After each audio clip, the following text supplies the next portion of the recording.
आपको हम एक ऐसी शख्सियत से मिलाने जा रहे हैं जो मैनपुरी जिला में कई बार के विधायक हैं, जो कि इनका नाम है मानिक चंद यादव। पूछते हैं मैनपुरी सदर में किस सन में विधायक रहे थे। उसके बाद में समाजवादी पार्टी ने जिस तरीके से संकेत दिए हैं टिकट के लिए, तो वहाँ पर अपने दिन रात मेहनत करते हैं और पब्लिक के बीच में जाते हैं। तो पूछते हैं सर, आप किस सन में विधायक रहे थे और आज कितनी मेहनत ताबड़तोड़ कर रहे हैं। सर, आप किस सन में विधायक रहे थे, कितनी बार रहे थे सर? मैं सन 1996 में जी मुझे मैनपुरी में माननीय नेताजी ने हमें टिकट दिया था। जी पार्टी ने टिकट दिया था आदरणीय प्रोफेसर राम गोपाल यादव, जी शिवपाल सिंह यादव, इनके प्रयास से हमें टिकट मिला। और सन 96 में एक बड़ा संघर्षमय चुनाव हुआ था। जी मेरे पहले वहाँ कभी सपा जीती नहीं थी, कभी भी कभी नहीं जीती थी, जी हमेशा भी मैनपुरी सदर में कभी नहीं जीती थी। नहीं, सन 96 से पहले सपा कभी नहीं जीती।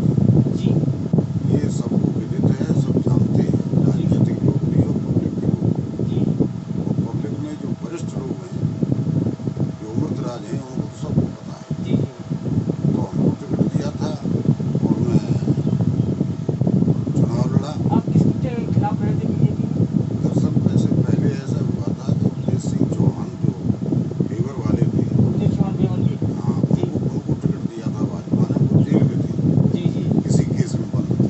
जी तो हमको जब टिकट हुआ जी तो तब उपदेश चौहान का ही टिकट था। जी और हमें जब नेताजी ने टिकट दिया और जब मैं पर्चा भरने आया जी तो उनका टिकट कट के श्री नरेंद्र सिंह राठौर पुरावली वाले, जी उनको दे दिया गया था। हाँ, जो वर्तमान में विधायक क्या थे। वो घबराहट थी कि उपदेश चौहान जी की, अगर मानिक चंद जी आ रहे थे कि हार जाएंगे इसलिए टिकट काटा गया था क्या? अब पता नहीं, ये तो बीजेपी जाने और उनके प्रत्याशी जाने। मैं इतना जानता हूँ कि उनका टिकट कट के फिर हमारा चुनाव हुआ था नरेंद्र सिंह राठौर जी से। जी जी तो मैं बड़े अंतर से चुनाव जीता था, जी जी करीब 22,000 से मैं चुनाव जीता था। जीत गए थे आप। हाँ, सन 1995 से जी जी 2002 तक मैं विधायक रहा। लगातार। क्या वो स्थिति देखी जाकर क्या, जिस तरीके से बीजेपी ने इस तरह चारों तरफ एक बताया जा रहा लहर सी चल रही है, तो इस तरीके से मैनपुरी में अब की बार विधानसभा से तो कैबिनेट मंत्री जयवीर सिंह जी हैं। अगर समाजवादी पार्टी की तरफ से टिकट मिलती है तो क्या लग रहा है जयवीर सिंह मंत्री जी को आप टक्कर दे पाएंगे? अगर अगर हाईकमान ने हमारे आदरणीय जो हमारे शीर्षस्थ जी नेता हैं, जी उन्होंने हम पर विश्वास जताया जी और हमको टिकट दिया, तो आप ये मान के चलिए कि वहाँ प्रत्याशी कोई भी हो, जी उसे हम जबरदस्त टक्कर ही नहीं देंगे, उसे 100% उसे चुनाव हराएंगे हरा देंगे आप, निश्चित। इतने दावे के साथ कह रहे हैं मैं आप? दावे के साथ कह रहा हूँ और ये आपके पास प्रूफ है, जी ये रहेगा। अगर वही बात करना चाहते, जिस तरीके क्राइम को लेकर के बात करना चाहते, क्या लग रहा है मैनपुरी में किस तरीके से क्राइम चल रहा है, जबकि बीजेपी का शीर्ष कह रहा है कि गुंडाराज आतंक जिस तरीके से समाजवादी के गुंडे थे वो खत्म कर दिए हैं। तो क्या माना, वो समाजवादी पार्टी को गुंडा बताया जा रहा हो और किस तरीके का क्राइम चल रहा है मैनपुरी जिला में? समाजवादी पार्टी ने कभी गुंडाई नहीं की। जी इनको सिर्फ एक जाति को बदनाम करने का एक षड्यंत्र रहा। जी आज के समय में कानून व्यवस्था पूरे प्रदेश में ध्वस्त है। जी कोई कानून व्यवस्था नाम की कोई चीज नहीं है। जी हालात ये हैं कि जातिवाद में राजनीति ऐसी बन गई है जी कि यहाँ पर एक ही जाति के 70% अधिकारी हैं, चाहे थाना हो, चाहे तहसील हो, चाहे पंचम दल हो।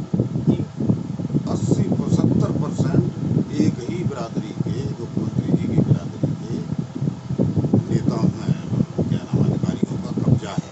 कब्जा है। हाँ, अगर जिस तरीके से भी देखा जाए मैनपुरी जिला में अभी डबल मर्डर से मैनपुरी थर्राया था, पूरे का विवाद था, तो वहाँ पर जिन जिन लोगों का मर्डर हुआ वो भी कह रहे हैं कि अभी कुछ अपराधी घूम रहे हैं वहाँ, उनका एनकाउंटर कराया जाए। तो क्या लग रहा है, वो इस बिरादरी से इसलिए एनकाउंटर नहीं हुआ है? अगर किसी कास्ट को उनका एनकाउंटर चलता। ये आपने पहले भी देखा होगा, कई कांड हो चुके हैं जिनमें इन्होंने अपने सजाती जो अपराधी 302 के थे, अपहरण के थे, बलात्कारी थे, इनको इन्होंने बचाया। न कोई इनकाउंटर हुआ, न गिरफ्तारी हुई। अब ये जनता सब जान रही है। अब दूसरी बिरादरियों के जो छुटपुट अपराधी हैं, उनको पकड़ के पुलिस वाहवाही के लिए और योगी जी अपनी पीठ ठोंकने के लिए उनका हाफ एनकाउंटर करा रहे हैं। एक ही तरह का एनकाउंटर हो रहा है, आप देख रहे हैं, ऐसे एनकाउंटर होते हैं। अब अगर वही बात डबल मर्डर हुआ तो क्या इसमें इनकाउंटर जैसी स्थिति थी? इनकाउंटर होना चाहिए था। पीड़ित परिवार बराबर कह रहा था इनकाउंटर करिए, लेकिन इनकाउंटर उनका नहीं हुआ।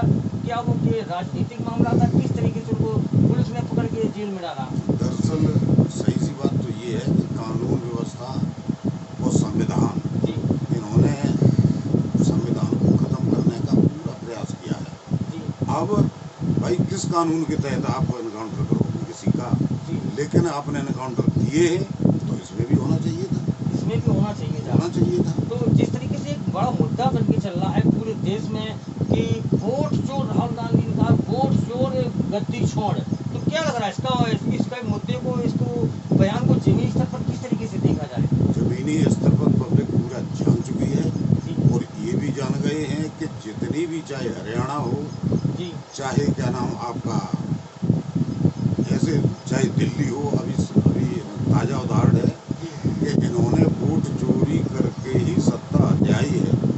और इनकी योजना है क्योंकि भारत की जनता को ये समझते हैं मूर्ख, और इस क्योंकि अशिक्षा की तरफ देश जा रहा है, बेरोजगारी की तरफ देश चल पड़ा है, और जब इस तरह से देश को अशिक्षित और बेरोजगार और हर तरह से इसको विकलांग सा बना दिया गया है, क्योंकि ये हमारे पीछे घूमते रहें।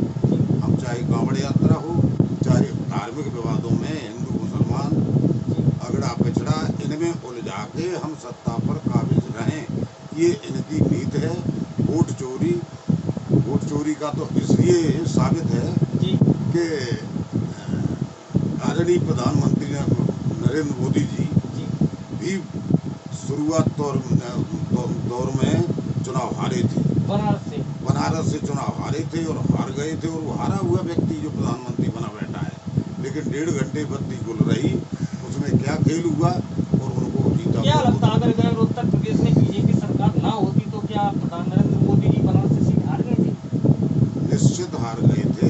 आज भी वो हारा हुआ व्यक्ति है, मैं तो उसे जीता हुआ नहीं मानता, वहाँ की जनता नहीं मानती। हारा हुआ व्यक्ति है वो, और जितनी, चाहे हरियाणा हो ये भी हारा हुआ है, दिल्ली हो ये भी हारा हुआ है। ये सिर्फ एक योजना के तहत, एक षड्यंत्र के तहत ये सत्ता पर काबिज बने रहना चाहते। क्या लग रहा 27 में समाजवादी पार्टी सरकार बनाने में कामयाब रहेगी? 27 में समाजवादी पार्टी अखिलेश यादव जी के नेतृत्व में, आप देख रहे हैं अखिलेश यादव जो एक वास्तव में जो राष्ट्रीय अध्यक्ष उनको कहा जाता है और लिखा जाता है, अब वास्तव में लग रहा है कि वो व्यक्तित्व वास्तव में राष्ट्रीय अध्यक्ष है, सारे देश का नेता है, और जनता उनकी तरफ देख रही है। जिस तरह से वो संघर्ष कर रहे हैं, जिस तरह से वो यात्राएं कर रहे हैं, जिस तरह वो सत्ता से लड़ रहे हैं जनता के हितों के लिए, तो मैं तो नहीं समझता कि अखिलेश यादव को 27 में कोई रोकने वाला है। भारी मतों से चुनाव जीतेंगे। एक अखिलेश यादव का बड़ा भावुक बयान आया था, उन्होंने कहा था अब तो सब पूर्व में हो गए हैं, वर्तमान में कब आएंगे? तो क्या लग रहा है अखिलेश यादव वर्तमान में आ पाएंगे? और क्या लग रहा है मैनपुरी की जो सीट बीजेपी में है, क्या वहाँ से समाजवादी साइकिल चला पाएगी? अखिलेश यादव वर्तमान में, अब सही सी बात तो ये है कि मुझे तो ये लग रहा है, जनता को तो ये लग रहा है कि अब अभी हम लोगों की बात हो रही थी कि अखिलेश यादव ही लीडर रह गया है।